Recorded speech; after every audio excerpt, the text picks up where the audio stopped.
안녕하세요. 박명희 세무회계입니다. 이번 시간에는 전산세무 2급 113회 기출문제 중에서 실무수험 두 번째 시간이고요. 부가세와 관련된 신고서 작성하는 문제, 그리고 결산 관련 문제 두 문제를 풀어보겠습니다. 자, 교재 가보시고요. 113회의 부가세 첫 번째 문제는요. 4점짜리 점수였고요. 문제는 의제매입세 공제신고서를 작성하는 거였어요. 하나하나 읽어보면서 주의점을 좀 볼게요. 자, 음식업만 한대요. 자, 음식업을 하는 법인입니다. 법인 사업자가 음식업을 할 때 적용받는 공제율이 6이죠. 몇 분의 6이죠? 6만 알면 되죠. 왜냐면 밑에는 106이니까. 만약에 2다 그러면 102, 4다 그러면 104. 얘는 106분의 6을 적용받는 사업자입니다. 두 번째, 다음 자료를 이용해서 1기 확정기간의 의제매입세 공제를 신고하래요. 확정신고가 나왔을 때는 반드시 어떤 문제를 내고자 하는 거냐면 6개월 전체, 1기 전체 정산하는 거야.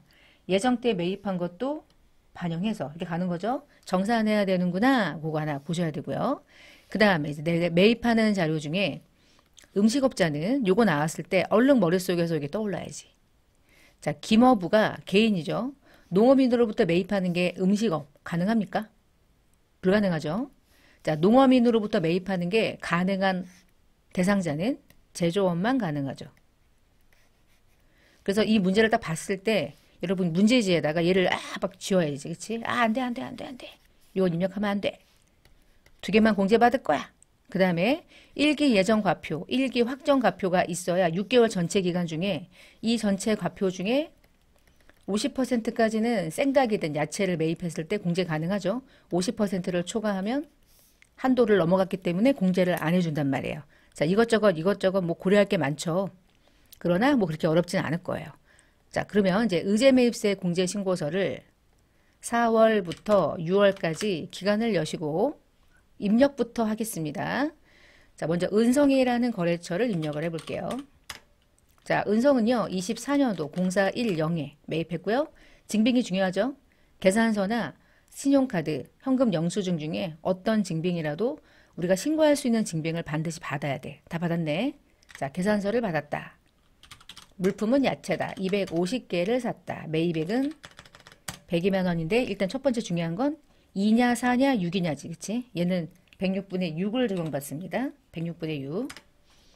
그 다음에 거래처가 달라지기 때문에 다시 왼쪽에 두 번째 카테고리로 넘어오시고요. 이번에는 이두식이 누구야? 이름인가? 그러면 오빠는요?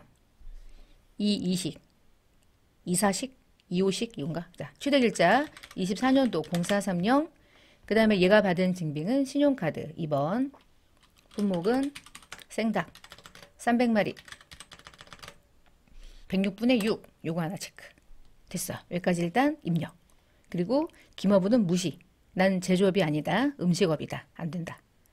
자, 이제 입력할 게 뭐냐면 요 아래쪽에 6개월 전체 기간 중에 과세표준 대비 50%까지는 내가 매입할 수 있거든.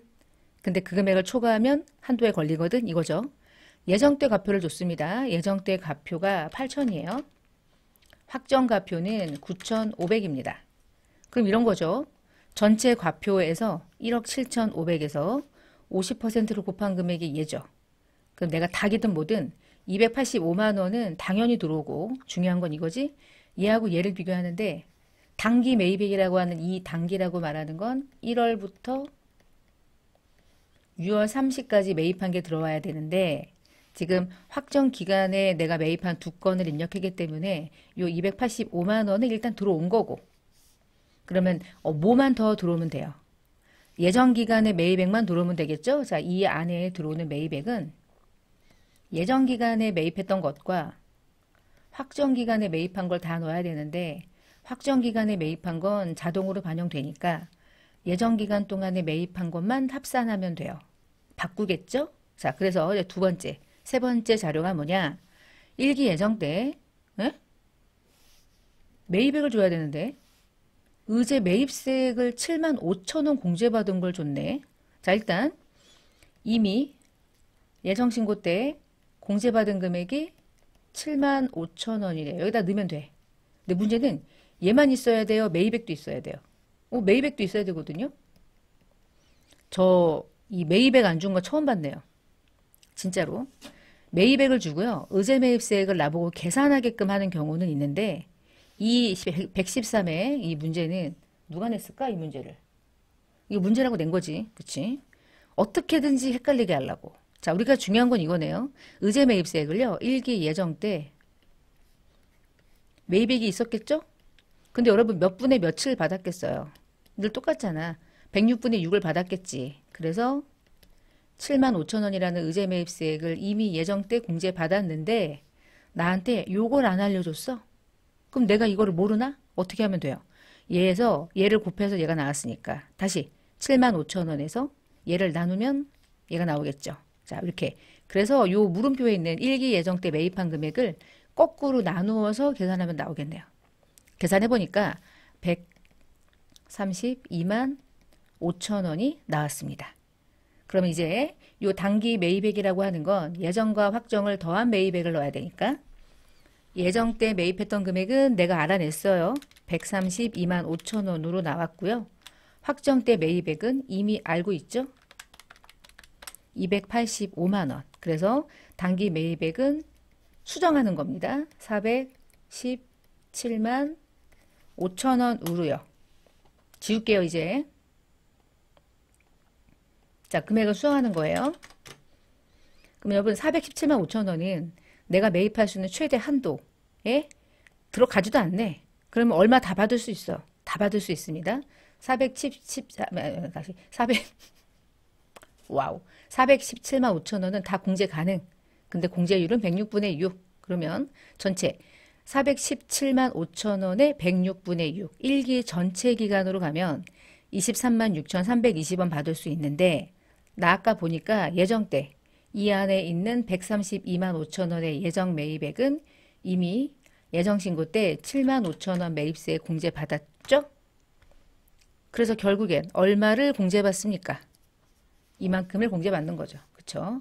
근데 얘가 이렇게 곱해서 106분의 6이 나온 다음에 7만 5천원을 뺐을 때 금액과 이 확정신고 기간에 매입한 금액에다가 106분의 6을 곱해서 나온 금액과 딱 1원의 차이가 떠. 이런 건 약간 문제인 거지. 그치? 요 뭐 조정하시면 되니까. 그래서 이게 요 두 개 중에요. 이 문제는 이렇게 의제매입세 공제 신고서만 작성하면 돼요. 끝. 근데 만약에 여러분 이 중에 얘가 있잖아. 얘가. 요거 두 개 중에 어떤 금액이 부가세 신고서에 들어가게요? 질문. 뭐가 들어가게요? 얘가 들어간다? 끝에 320원 얘가 들어가는 거야. 정산대. 일단 같이 한번 확인 좀 해보고 잠깐 우리는 뭐 할 거냐면 저장해야 돼. 저장. 이게 답안이 되는 겁니다. 답안. 저장. 자, 저장이 됐죠? 끝났어요. 여러분 여기서 부가세 신고서에다가 반영하시오 이런 말 없죠. 근데 반영해 보려고요. 반영하는 건 어떻게 가냐? 신고서를 반영을 한다는 게 아니라 들어가 있을 거다고. 들어가 있을 거니까 들어가서 눈으로만 보자고. 신고서를 4월부터 6월까지 연다. 나 아무것도 안 했는데 들어가죠? 지가 들어가요. 319 들어가는 거 아니죠? 320원 들어가죠. 원래 정산한 금액이 들어가는 거거든요. 그렇게 알고만 계시면 돼요. 상관없습니다. 지금 문제에서 얘가 들어가는 것까지 보는 건 아니에요. 정산이 결국입니다. 저장하지 마시고요. 그렇게 들어가는 걸 잠깐 봤어요. 자, 우리 4점 먹었어요. 두 번째. 2기 확정 기간에 건물 등 감가상각 취득 명세서 4점짜리입니다. 이거 진짜 요즘 많이 내더라. 근데 여러분 이거 많이 나오는데 이건 사실 입력하시면 알겠지만 문제 같지가 않아요. 해봅시다. 건물 등 감가상각 취득 명세서 메뉴 여시고요. 자, 기간을 설정합시다. 10월부터 12월. 우리가 얘를 작성하는 이유는 한 개죠. 감가상각하는 자산. 조기환급 받고자 할 때 작성하는 거거든. 그쵸? 제 위의 내용들을 잠깐 보시면 승용차죠? 선생님 불공이잖아요. 그런 생각하면 안 돼. 얘는 불공을 구분하는 게 아니야. 지금 이거를 만드는 이유는 무엇이냐? 감가상각하는 자산이라고 하는 거를 증명하기 위해서 만드는 거지. 선생님 이거 영업부가 타고 다니는 2000cc의 승용차는 불공이잖아요. 불공은 불공 명세서에서 할 일이고 얘는 감가상각 하는 건 맞잖아. 그치? 그럼 작성하는 거야. 건물 신축 공사비죠? 감가상각 하잖아요. 건물이잖아. 제조부 포장기계죠. 기계장치죠. 하는 거잖아. 자, 이 건물 등 감가상각 취득 명세서를 만들 때 입력을 안 해야 되는 건 뭔가요? 라고 물어보면 원재료가 있다. 입력하면 안 되죠. 상품이 있다. 입력하면 안 되지. 복리후생비가 있다. 입력하면 안 되지. 소모품비가 있다. 입력하면 안 되지. 그런 걸 입력하면 안 돼. 그래서 핵심이 뭡니까? 감가상각 자산만 등록한다.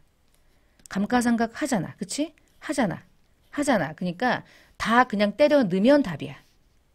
이게 왜 작성을 하는지를 알면 더 좋고 근데 몰라도 넣으면 답인데 뭐. 그쵸? 그래서 쉽다는 거죠 뭐. 자, 등록을 해보겠습니다. 날짜를 넣고요. 10월 공사 상대방 거래처 나와 있죠? 원대자동차 넣고요. 승용차니까 차량 운반구 3번 찍어주시고 3,100만 원에 부가세 310만 원. 세금 계산서 받았죠? 한 건 끝. 두 번째 11월 26일자 건물이죠. 아름건 FE 아름건설 건물 1번 5천만 원 500만 원 건수 한 건. 전자를 받았든 종이를 받았든 증빙 있으면 되는 거지 뭐. 그치? 그 다음 12월 9일자 나라 보장 기계장치죠? 그럼 2번 기계장치 걸어주시고요. 250만 원에 부가세가 25만 원짜리. 카드로 결제했어? 뭔 상관? 땡큐. 요것도 땡큐. 근데 얘네들이 나중에 유가 작성했죠? 끝이에요 여러분. 끝. 어떻게? 저장. 이게 무슨 문제냐? 너무 쉽죠? 너무 쉬우니까 그냥 쉽게 푸시고 점수는 4점. 대신 이 명세서에 작성할 때 감가상각하지 않는 것들을 입력하면 틀리는 거야. 예를 들면 토지. 감가 안 하잖아. 토지 넣으면 빵점.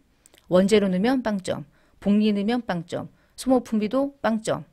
감가상각하는 것들만 입력. 그러면 여기다 특허권 넣나요? 그러면 넣어야죠. 여기 잠깐 이게 불러오기 버튼 눌렀을 때 이 안에는 특허권이고 뭐고 다 들어오는 거야. 감가상각이라고 하는 행위를 하는 것들은 다 들어온다. 이렇게 보시면 되겠어요. 이게 이제 나중에 조기환급 대상자하고 연결되는 거죠. 자, 관련해서 요 건물 등 감가상각 취득 명세서에 대한 작성의 이유, 작성하는 방법, 얘가 어떻게 신고서로 가는지 이런 모든 과정은 실무편 강좌에서 여러분이 또 학습을 하시면 되겠고 일단 메뉴를 닫습니다. 저장하시면 돼요. 점수가 4점. 야, 이거 뭐 점수 주려고 내는 거죠 뭐. 자, 3번 문제입니다. 1기 예정 기간에 부가세 신고서에 대해서 전자신고하래요. 1기 예정 1월부터 3월이죠. 자, 그것만 확인하고요. 지금 비밀번호가 1234, 1234죠. 자, 요것만 확인하고 1기 예정으로 신고서를 일단 한번 엽니다. 여는 이유는 마감이 되어 있는지 확인하려고. 확인을 해봐야 되니까. 자, 1월부터 3월까지를 열어보니까 빨간색으로 마감되어 있죠? 그럼 닫으시면 돼. 자, 전자신고는 그냥 후루룩 그냥 뭐 1분도 안 된 채로 빨랑빨랑 해보겠습니다. 전자신고 누르시고 1기 예정이라는 기간을 열어주시고 자, 지금 아직 정상 마감은 되어 있죠? 아직 제작이 안 됐죠? 자, 상단에 제작 메뉴 누르신 다음에 다 숫자니까 숫자로 마감 버튼 누르신 다음에 제작이 완료됐습니다. 그럼 두 번째 홈택스로 들어가요. 홈택스로 들어간다. 이거 닫으시고요. 홈택스 들어가서 방금 전에 작성한 파일을 가져옵니다. C 드라이브로 자동으로 연동돼요. 그래서 보시면 쭉 끝까지 가시면 요거 있어요. 항상 한 개가 뿅 하고 만들어져 있을 거야. 열기. 그럼 데이터를 끌고 왔죠? 자, 끌고 온 상태에서 하나, 둘, 셋, 넷, 5번 순차적으로 누르면서 가는 거예요. 맨 처음에 비밀번호 동일하게 한번 넣고 그 다음부터는 됐죠? 그러면 확인, 검증, 확인, 제출, 제출, 제출, 닫기, 끝. 끝났어요. 이렇게 해서 1분 채 안 되는 사이에 그냥 끝납니다. 이렇게 하는 거야, 실제로. 실제로 부가세 신고를 전자신고한다고 얘기하는데 그 전자신고하는 그 시뮬레이션을 물어보고 싶은 거예요. 여기까지 작업하시면 끝. 부가세 점수 2점 100점. 어렵지 않죠? 자, 2점 100점 끝났습니다. 그래서 부가세 신고서가 작성하는 문제로 이렇게 해서 10점이 100점이에요. 자, 넘어가면 자, 결산 문제도 항상 5문제가 출제가 되고요. 문제 쭉 보시면 1번은 느낌이 딱 수동이죠? 2번도요. 3번도요. 4번도요. 5번만 자동결산이라는 기능을 사용할 수 있겠네요. 자, 1번부터 보겠습니다. 아래 자료로 정기예금, 단기분 이자, 경과된 이자에 대해서 회계 처리하래. 여러분, 저는 예금에 대한 이자를 회계 처리하라는 말을 듣는 순간 분개가 떠올랐어요. 예금에 대한 이자니까 이자 수익을 잡으라는 얘기죠. 기간이 경과된 분에 대해서만. 그리고 아직 들어오지 않았으니까 미수 수익이라는 자산 잡으라는 얘기죠. 늘 답은 정해져 있어. 얘는 수익 잡아, 자산 잡아 이 얘기잖아. 우리가 반영해야 될 건 두 번째 금액이죠. 정기예금은 3천이고요. 내년에 만기에 받는데요. 그러니까 돈은 내년에 받아도 24년도 4월부터 24년도 12월 말일까지 적어도 3개월을 제외한 9개월이라는 기간 동안 돈을 벌긴 했잖아. 이자를. 그걸 잡자는 뜻이지. 기간이 경과되었기 때문에. 연이자율은 3.4%. 그러면 이렇게 하면 되겠네. 3천만 원 곱하기 3.4% 곱하기 12분의 9개월 하시면 76만 5천 원 계산돼서 나올 겁니다. 자, 해당 금액이 계산되면 손으로 분개하기. 결산을 수동으로 분개하는 게 이런 거죠. 일반 전표 열어서요. 일반 전표를 결산 문제니까 항상 몇 월 며칠에 넣죠? 12월 31일에 차변에 미수 수익으로 잡아주시고요. 76만 5천 원이요. 그리고 대변에 이자 수익, 수익 발생, 차변에 자산으로 대체. 언젠가 받겠지. 내년 3월 말일이 되면. 이런 개념이죠. 자, 두 번째 문제. 일반 기업 회계 기준에 따라서 24년도 말에 나는 지금 현재 매도 가능 증권을 갖고 있는데 비유동에 들어가 있단 말은 장기 투자 목적의 비유동이란 뜻이고 매도 가능 증권은 23년도 전년도에 회계 처리가 되어 있대요. 이런 거죠. 저는 처음에 500 주고 샀는데 전년도에 공정가치가 600이었어요. 그러면 100만 원만큼 매도 가능 증권 평가 이익이 걸려 있겠죠. 그리고 나서 다시 600과 480을 비교해서 평가하는데 이번에는 떨어졌네. 그럼 여러분 120만 원 떨어졌다고 그래서 120만 원을 전부 다 평가 손실 처리해요? 아니죠. 100만 원 상계하고 나머지만 손실 처리하죠. 이거 우리 이제 회계에서 뭐라고 불렀냐면 우선 상계한다. 기타 포괄 손익은 평가 이익이든 손실이든 둘 중에 한 개만 장부에 남겨놓는다. 그래서 100만 원이 있는 상태에서 120만 원의 손실 처리는 없다. 100을 죽이고 나머지만 손실 처리한다. 정말 그런지 확인할 필요는 있겠네. 우리가 시간이 있으니까. 자, 어디 여냐면 시산표를 엽니다. 그냥 시산표가 제일 저는 편해요.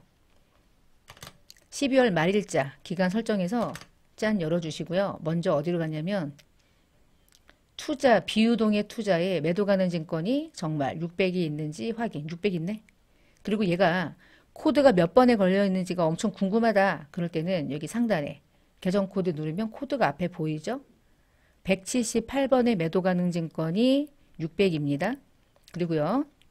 여기서 이렇게 봤을 때 잘 안 보이면요. 컨트롤 F 한 다음에 매도하고 한번 엔터 쳐봐요. 매도 가능 증권 평가 이익이 지금 대변에 100만 원이 걸려 있는 거 맞죠? 그럼 100만 원 남겨놓고 손실 다 잡으면 안 되는 겁니다. 자, 했어요 이제. 자, 그럼 분개해 볼게요. 먼저 대변에 178에 걸려있는 매도 가능 증권이 대변으로 죽는 건 해야 되지. 그치? 죽어야 되죠? 얼마 죽어요? 120이 죽어야 되는 건 죽이고 차변에 자 여기서 매도 가능 증권은 평가 이익의 대변에 있잖아. 100만 원을 먼저 상계. 대변에 걸려있는 100만 원을 먼저 죽여. 죽여도 손실이 20이 있어. 그것만 손실이지. 결과만 남기자. 그래서 20만 원만 손실. 평가 이익은 대변에 있는 돈 차변으로 반제해 주시면 되고요. 자, 이제 세 번째 가볼게요. 세 번째 문제, 24년도 11월 중에 캐나다 수출했던 외상매출금 10만 불, 25년 1월 15일에 외화 통장으로 나중에 받을 예정. 필요 없는 말. 일자별 환율은 다음과 같다. 지금 보니까 요 10만 불에 대한 외상매출금의 환율이 11월 중에, 그러니까 이날이겠죠? 이날은 900원으로 환율이 있었는데 24년도 수출됐던 날은 필요 없지. 어제 틀릴 뻔했네. 수출 신고일은 의미 없죠. 선적한 날이 내가 적용돼야 되는 그날의 환율이었을 거고 기말의 환율은 950원입니다. 근데 만약에 요 10만 불에 대한 금액이 920원의 환율로 장부상에 걸려 있는지 안 걸려 있는지 한 번만 확인하고 갑시다. 왠지 잘못 걸렸으면 안 되니까. 자, 이때 어떻게 가냐? 우리가 전산세무 2급은 시간이 부족하지 않거든요. 90분 동안 시험 보기 때문에 다양한 내용들을 조금 확인하면서 가는 것도 나쁘진 않아요. 그래서 거래처 원장으로요. 외상 매출금 전체를 조회하시고요. 내가 보고 싶은 건 지금 예죠. 9,200만 원 걸려 있는 거 이제 확인했죠. 그러면 현재 920원 적용된 9,200만 원으로 장부가 걸려 있는데 딱 보니까 기말에 가보니까 950원이야. 그러면 원화 금액으로 그냥 바로바로 대응하면 9,200만 원 걸려있는 외상 매출금을 9,500만 원으로 바꿔야 된다는 얘기는 300만 원만큼 외상 매출금 증가시켜주면 되겠구나. 후다닥. 알았어. 300 증가. 그러면 환율은 외화는 그대로 있는데 환율만 올라서 이익이 나는 구조니까 환산 계정 쓰는 거죠. 외화 환산 이익 쓰는 거죠. 거래처가 걸리는 게 싫으면 지우시고요. 자, 이 모든 계정 과목 중에 1부터 여기까지 중에 거래처 코드가 들어가야 되는 계정 과목은 유일하게 얘 하나. 캐나다 얘 하나뿐입니다. 네, 그래서 3번 문제 좀 봤고요. 자, 4번 문제 요즘에 아주 많이 나오죠. 그러니까 부가세와 관련해 가지고 정산하는 문제, 정리하는 문제는 뭐 요즘에 거의 뭐 매번 나온다고 보면 되겠어요. 기존에 입력된 데이터는 무시하고 이 말은 장부에 부가세 예수금과 대급금이 얼마가 걸려있던지 무시하고 그냥 이것만 가지고 보면서 분개하라는 뜻이에요. 이기확정 부가세와 관련된 자료를 정리하래요. 12월 말로. 납부할 세액이 있으면 미지급세금 잡고 만약에 환급세액이 답이면 미수금으로 잡으세요. 두 번째, 경감세액은 잡이익으로 떠세요. 가산세는 세금과 공가로 처리하세요. 자, 해볼게요. 부가세 예수금은 대변에 있는 부채 계정이고 나는 얘를 차변으로 죽이는 걸 해야죠. 납부할 거니까 자 824만 원을 예수금을 죽이고 대변으로는 대급금을 죽입니다. 일단은 그러면 여전히 일단은 납부할 세액이 뜨죠. 자 여기서 전자신고 세액은요. 내가 전자신고했기 때문에 돌려받는 세액이라 경감받는 거니까 대변에 부가세 계정하고 별개로 안 내는 세금이죠. 그러니까 걔는 잡이익으로 떠는 거예요. 항상. 자 잡이익은 10,000원이 전자신고 세액공제로 안 내는 세금. 절감받는 세금이란 뜻이고요. 그 다음 세금 계산서를 늦게 발급해가지고요. 가산세가 붙었대요. 그것은 판관비, 세금과 공가인 세금인 비용으로 처리하고요. 부가세 신고 잘못해가지고 가산금 나오는 세금 나오는 거니까 걔는 별도의 이제 비용, 세금과 공가. 그리고 나면 나는 결국 얼마를 납부할 건지 입력하다 보면 나오거든. 191만 4천 원 내면 되고 납부할 세액이니까 계정 과목은 미지급 세금 떨어주래. 여기서 만약에 미지급 금으로 하세요. 그럼 미지급 금 하면 되고 미지급 세금 하세요. 그랬으니까 미지급 세금 하면 되고 191만 4천 원이 미지급 세금으로 걸렸으면 됩니다. 자 이제 결산 문제 5번인데요. 자 5번 문제는 숫자를 계산하는 건 우리의 몫이에요. 자 무형자산 중에 영업권 전년도 말에 상가가 전년도 말 잔액이 2억이었대. 그리고 영업권은 전년도 1월 초에 2억 5천 주고 샀었대. 그럼 5천만 원 상각 이미 한 거죠. 자, 이번 연도에 상각을 할 건데 우리는 5년간 월할 균등한대요. 월할이라는 말은 기중에 걸리면 내가 상각해야 되는 기간을 월 단위로 가는 건데 우리는 뭐 어차피 이번 연도 1년 전체 하는 거니까. 그럼 뭐야? 너무 쉬운 거 아니야? 최대 원가가 2억 5천이잖아. 그럼 2억 5천 가지고 나누기 5년 계속 하면 되잖아. 그럼 이번 연도에도 5천만 원 영업권에 대한 상각하면 되죠. 자 만약에 여러분 여기서 얼마 주고 샀었는지가 안 나왔다. 그리고 얘 나오고 얘 나왔다. 그러면 2억에서 나누기 5 하면 안 되죠?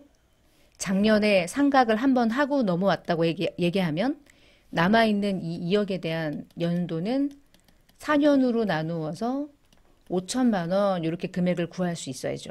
지금은 얼마에 취득했었는지까지 줬기 때문에 거의 점수를 주는 거고 대부분은 이렇게 문제가 나올 때는 전년도에 샀어요. 근데 전년도에 얼마 주고 샀는지는 얘기하지 않을래요. 대신 전년도에 한 번 했는데 남아있는 잔액이 2억이고 전체 기간은 5년이에요. 그러면 이 2억은 5년 중에 1년 하고 남은 잔액이니까 남은 연수를 나누어도 되죠. 왜 이게 가능하죠? 잔존가액이 없으니까. 그치? 그 나누기 5년 하는 거잖아. 때리는 거잖아. 그러니까 5천만 원을 이렇게 구하든 저렇게 구하든 구할 수만 있으면 되죠. 자, 그러면 손으로 할까요? 자동으로 할까요? 그랬는데 제가 자동으로 하는 이유는 자동결산이라는 기능에 얘가 있는 걸 아시라고 하는 거예요. 손으로 분개해도 상관은 없어요. 자, 전체 기간 주시고 여기서 안 보이면 컨트롤 F 영업권 누르시면 무형상각비, 판관비 카테고리의 영업권에 들어가요.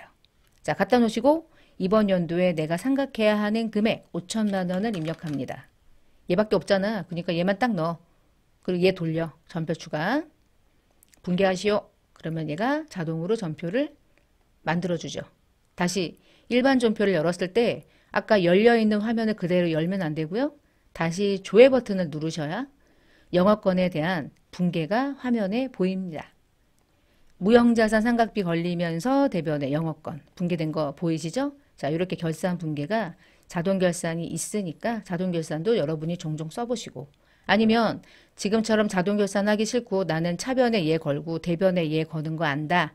금액도 안다. 그러면 손으로 분개하셔도 되고 상관없어요.